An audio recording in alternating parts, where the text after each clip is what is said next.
Magandang araw mga kaibigan, kapatid, kapamilya, kapuso,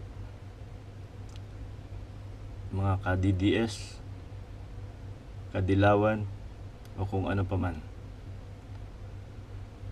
Napapansin niyo po siguro napakadami ng problema ang nangyayari sa Pilipinas ngayon. Hindi natin alam kung solusyon o mas kapangipangilabot ang mga nangyayari sa panahon ngayon. Maraming natutuwa, maraming nagagalit. Hati ang opinyon ng bawat isa. Ang akin pong opinyon sa mga nangyayari ngayon, ang dahilan kaya tayo'y nagkakawatak-watak ay dahil sa ating mga sarili, sa bawat isang mamamayan ng Pilipinas. Ito po ay wala sa leader o kung sino man ang mamumuno sa ating bayan. Ito po ay nasa ating mga sarili. Sapagkat tayo ang dapat magdesisyon sa bawat hakbangin o mga gagawin natin sa buhay. Ang leader po ang magbibigay lang ng paraan, ng idea at ng mga desisyon. Ang mga desisyon ay manggagaling sa ating mga sarili. Ito po ay katulad ng pagboto natin sa kanila. Kung hindi po tayo bumoto at lumamang ang boto natin, ay hindi po sila maluluklok sa pwesto. Ang kinababahala ko lang po mga kababayan, ako po ay nag-aalala sapagkat tayo po ay nagbubuklod-buklod sa ating mga desisyon. Kailangan po sana tayo ay magkaisa. Tayo po ay nag-aaway sa mga kadahilan ng magkakaiba ang mga gusto natin at mga adhikain. Wala pong masama sa mga pananaw natin nang naaayon sa ating nararamdaman at naiisip. Ang problema po, ito rin ang nagiging dahilan kung bakit tayo hindi nagkakaisa at hindi umuunlad ang Pilipinas. Ito po ay katulad na lamang ng pagkakagusto natin sa isang partido o sa isang politiko. Kayo po ay may pagkadilawan o kaya naman kayo po ay miyembro ng DDS. Sa ngayon po ay administrasyon ni Duterte. Maniwala po kayo sa hindi, ang binoto ko pong presidente at vice president ay nanalo. Ako po ay Bicolano, kaya binoto ko po si Leni. Gusto ko naman po ng pagbabago, kaya po ako ay bumoto kay Duterte. Kagaya nyo po mga kababayan, ako po ay sawang-sawa na sa mga pangako ng mga politiko at sa mga pangako ng mga mayayamang paulit-ulit na naluluklok sa kanilang pwesto. Si Duterte po ay bagong pag-asa, alam na po natin lahat yan, luma na pong pakinggan. Yung change po ay naramdaman na po natin sa maiksing panahon na nakaupo si Duterte. Ang dahilanan po kaya po ako gumawa ng video na to, ang concern ko po ay para sa ating bawat isang mamamayang Pilipino. Kailangan po nating magkaisa, magkasundo, magkaroon ng pagmamahal sa bawat isa. Sabi nga ni Digong, kung hindi natin kayang magmahal, at least alisin natin yung galit sa ating mga puso sa kapwa. Do not hate more. Kung di tayo makapigil ng away dito ngayon, wag mong dagdagan yung sa puso mo ng galit talaga. Alam niyo may problema, we're trying to solve it. So if you cannot stop fighting, do not hate more because wala talagang mangyayari. Kasi po hindi po natin mapipilit ang bawat isang Pilipino na umayon sa bawat gusto ng natin. Kung ako po ay may gustong isang bagay, hindi po pwedeng hikayatin ko po ang isa na sumama sa akin sa kadahilan ng ang alam ko po ay ito ay tama. Lahat po tayo ay may desisyon. At ito po ay lahat po tayo ay may pakiramdam at may pag-iisip. So, ito po ay example. Kung tayo po ay naniniwala sa isang politiko, kagaya po dati, ako po ay supporter din ni Noynoy ng mga panahong siya ay naluluklok. Kaya lang po, tapos na po ang termino niya. At ito pong bagong halal natin, ay kailangan nating suportahan. Ngayon, wala pong perpektong tao at wala pong perpektong namumuno sa ating gobyerno. Lahat po yan ay may kahinaan at lahat po yan ay may kamalian. Kunwari, ako po, ang anak ko ay nagkasakit, agaw buhay. Isang pong politiko na kinamumuhian nyo ay nakatulong sa akin at nagsalba ng buhay ng anak ko. Natural, buong angkan ko, ng pamilya ko, ay susuporta sa taong kinamumuhian nyo. Sapagkat yung tao na yon na kinamumuhian nyo ang nagsalba ng buhay ng anak ko. So hanggang huling hininga ko, sa mali o sa tama, susuportahan ko ang taong nagligtas sa anak ko. Yan po ang logic ng mga Pilipino, ng mga tao. Common po yan na reaksyon o nararamdaman ng bawat isa.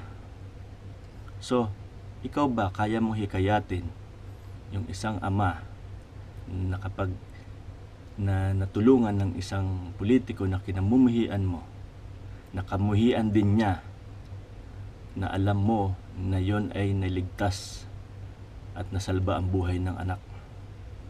Natural, hindi po. So dahil po doon, nagkakaroon tayo ng pagkakabuklod-buklod. So sa akin pong palagay, kailangan po natin na huwag pakialaman na lang ang bawat isa. Hindi po sa sinasabi ko sa inyo na magbulag-bulagan at magbingi-bingihan sa mga kamaliang nangyayari sa paligid. Ang sinasabi ko lang po, kung sa tingin nyo, ang reaksyon at mga hakbangin na gagawin nyo ay walang maidudulot na mabuti sa kapwa at sa institusyon, ay huwag nyo na pong ituloy. Sa halip, gumawa kayo ng mabuti para sa sarili nyo na hindi makakaapekto sa komunidad at sa kapwa Pilipino, ay tumahimik na lang po kayo. Mas malaki pa po ang maiaambag nyo kung kayo po ay mananahimik ng matiwasay, sumuporta sa adhikain ng gobyerno sa kabutihan. Kasi po, yung mga basher, mga netizen, mga vlogger, yung po mga gumagawa ng video na ganito, minsan po feeling nyo nakakatulong kayo, pero ang totoo, binubuo nyo po yung galit sa bawat isa, sa bawat isang Pilipino na inuudyukan nyong magalit sa isang tao na hindi naman nila alam at hindi naman sila sigurado sa mga kadahilanan personal ng gumagawa nito. Masama po ang manira ng kapwa. Mali rin pong magbulag-bulagan at magbingi-bingihan. Lahat po yan ay kailangan balansehin para maging maayos ang mga bagay-bagay. Dalawang bagay lang po ang kailangan natin gawin para sa katahimikan ng buong Pilipinas at ng buong mundo. Yun po ay pagmamahal sa kapwa at alisin ang galit sa ating mga puso. Tandaan niyo po, ang puso ay mas malakas minsan sa isip. Alam niyo po yan at alam niyo po kung anong ibig ko sabihin. Sa katunayan, ang relihiyon po ay hindi solusyon para sa katahimikan ng lahat. Ang reliyon po ay faith lang ng bawat isa. Hindi po natin pwedeng i-apply sa pangkalahatan sapagkat iba-iba ang takbo ng isip natin. So sana, irespeto natin ang bawat isa. Huwag kayong manira ng tao kung hindi kayo sigurado sa gagawin nyo. Irespeto nyo ang ating namumuno ng mga opisyal na may ginagawang aksyon para mapabilis ang progreso ng Pilipinas. Ito po ay sa totoo lang ang pangarap ko po dati nung kami po ay naglalakad sa may circle patawid po ng overpass sa Quezon City. Kasama ko po ang pamilya ko, mga anak. Nagbakasyon po kami. Ito po ay na-experience ko yung takot sa kadahilanan pong may mga sabi-sabi na doon ay may mga mandurukot, nanunutok ng kutsilyo, nangaagaw ng bag, nang-hold up. Yung takot ko po sa pamilya ko, sa mga anak ko, na nagmamadali kaming lumakad para marating po yung aming sasakyan sa tawid. Yung abot-abot po yung panalangin ko na sana walang mangyari sa amin sapagkat hindi ko po alam kung ano ang dadanasin namin sa mga oras na yon na kaya ko pong ipagtanggol ang pamilya ko. Dati po pangarap ko lang yon na sana isang araw masolusyonan ang ganitong problema. Isang pangarap po na simpleng bagay lang na hindi po naiisip ng mga naunang administrasyon pagkat ang pananaw po nila ay nasa malayong lugar at masyadong prominente. So, yung pangarap ko po na yon, palagay ko po ngayon natupad na. Simpleng pangarap para sa bawat isang Pilipino. Para sa mga simpleng mamamayan na kagaya ko. Na sa pag-uwi ko sa aking bayang Sinilangan at sa pag-aral ng mga anak ko ron, makakamtan ko ang katahimikan, ang kapayapaan ng aking isip na ang mga anak ko ay ligtas habang pumapasok sa eskwela, umuwi ng bahay, at habang sila'y natutulog na wala ako at nagtatrabaho rito sa ibang bansa. Kaya po, minsan, akala natin yung mga pangarap natin ay imposible. Kahit po ito ay simple lang o malaki. Pero marunong po ang Diyos, nagkakaroon po ng solusyon yan sa ayaw man po natin at sa gusto. Lagi pong may paraan ang Diyos para sa lahat. Kaya po, sana, kung ano man po yung pinaplano ng gobyerno ngayon, nakikita ko po na seryoso sila na lutasin ang mga krimen at droga sa ating bansa. Masyado lang pong masalimuot ang pinagdadaanan.